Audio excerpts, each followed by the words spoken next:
그 미국의 캘리포니아에 있는 샌프란시스코 그리고 마린군을 연결하는 다리가 있습니다. 바로 금문교라고 그러죠. 이 금문교는 1937년에 완공한 다리인데요. 길이가 2,740m의 길입니다. 이제 줄을 늘여서 세운 현수교 스타일의 이제 금문교인데요. 우리 인천교도 이제 중간에 현수교 형식으로 돼 있죠. 기둥을 세워서 그 줄로 그 다리를 지탱하게 하는 그러한 현수교입니다. 그런데 그곳에 갔을 때에 이 현수교가 세워지는 그 과정을 설명하는 걸 들어봤더니 처음에는 그 엄청난 그 다리가 처음에는 선을 하나 이렇게 뭐 1937년도니까 뭐 여러 가지로 그 공법이 뭐 쉽지는 않았겠습니다만은 선을 하나 늘려가지고 그 선에서 또 다른 줄을 잇고 이렇게 해가지고 그 나중에 그 큰 다리에 그 줄들을 이었다는 거죠. 그러니까 처음부터 그걸 뭐 지금처럼 그런 기술이 있는 게 아니니까 그 가는 선을 쏘아가지고 연결을 해서 또 그 다음 줄 해서 그 큰 다리를 옮겼다는 거예요. 그 큰 다리를 세웠다는 거예요. 그러니까 생각보다 처음에 시작했던 게 거창하지 않았던 거예요. 그냥 평범했고 일상에서 할 수 있었던 일들을 가지고 했던 것을 보게 됩니다. 우리는 하나님과 우리의 관계가 엄청난 관계에 끈이 많고 굵어야 하지 않을까 그런 생각을 합니다만은 하나님께서 우주 만물을 창조하시고 하는 그 과정 속에서 이제 이스라엘을 구원하고자 하는 인간을 구원하고자 하는 그 계획 속에서 놀랍게도 한 사람을 택합니다. 한 사람. 뭐 한꺼번에 뭐 100만 명, 200만 명을 택한 게 아니라 한 사람을 택했다는 거죠. 그래서 오늘 이 본문 말씀에 보면은 이제 의인을 향한 하나님의 그 약속의 말씀이 기록되어 있는데요. 1절에 보면 의를 따르며 여호와를 찾아 구하는 너희는 내게 들을지어다. 그러면서 2절에 너희의 조상 아브라함과 너희를 낳은 사라를 생각하여 보라. 아브라함이 혼자 있을 때에 내가 그를 부르고 그에게 복을 주어 창성하게 하였느니라. 이제 그 인류를 구원하기 위해서 택하는데 한 사람을 택한 거예요. 바로 아브라함을 택했단 말이에요. 아브라함이 혼자 있을 때 내가 그를 부르고 그에게 복을 주어서 이 아브라함을 창성하게 하는 겁니다. 이렇게 해서 이제 민족을 이루게 되지요. 하늘의 별과 같이 바다의 모래같이 많게 하리라고 하는 그 약속을 하는데 아브라함 한 사람을 부르시고 이제 그 약속을 이루어 가십니다. 이제 이삭을 낳게 되고 또 야곱을 낳게 되고 12 아들들을 낳게 되고 이런 과정 속에서 창성하게 되는 그러한 역사를 보게 됩니다. 그래서 3절에 말씀을 합니다.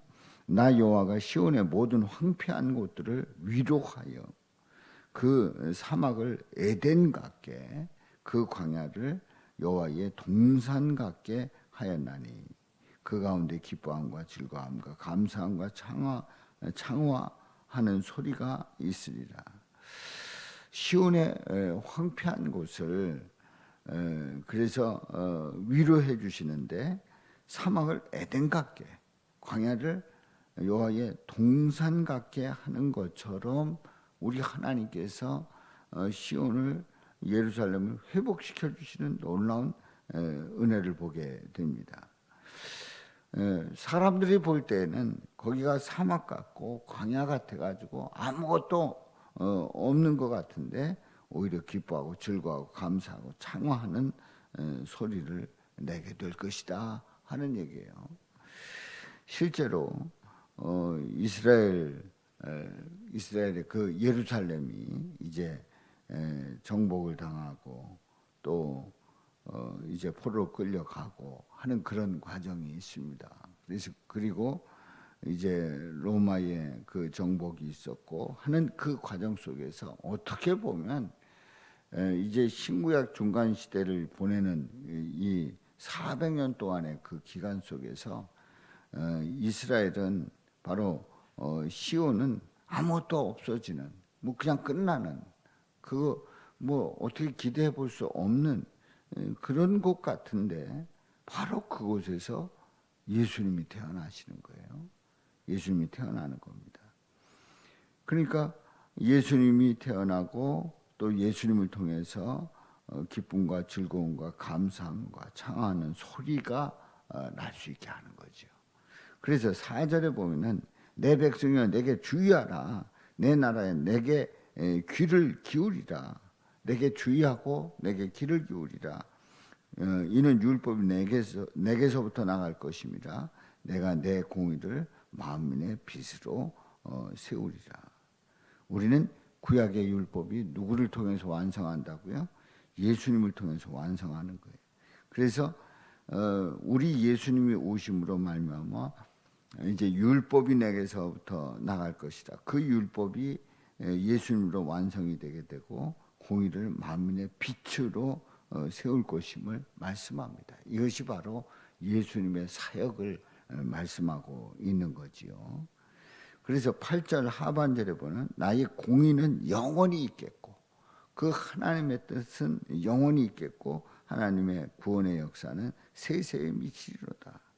예수님의 그 임자하심 속에서 초림 가운데서 이제 속죄 시기를 보내시고 그래서 대신 죽으시고 부활하시는 그래서 공의를 이루시고 그를 믿기만 하면 구원받는 영원 무궁이 하나님의 나라가 이어지는 놀라운 은혜를 베푸신 거지요.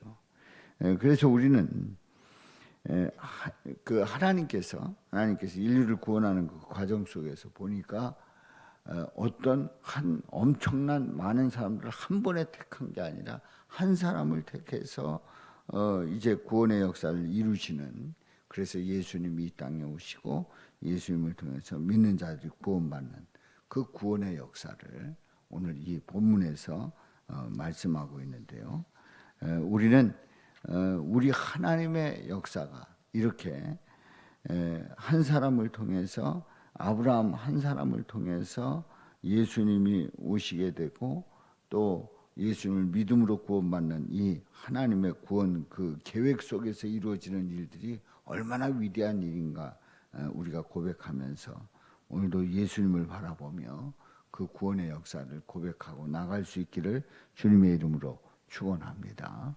우리는 우리의 삶 속에서 나 같은 죄인을 용서해 주시고 우리 주님은 쓰십니다. 근데 그 쓰실 때에 어떤 모양으로 쓰시는지 우리는 다 알 수 없지만 주님께서 우리를 귀하게 여기고 우리를 통해서 일을 이루시고자 하는 그 일들을 우리는 고백하면서 내가 주님 앞에 쓰임 받을 때마다 더욱 하나님께 영광을 돌리고 감사하고 믿음으로 나갈 수 있기를 주님의 이름으로 축원합니다.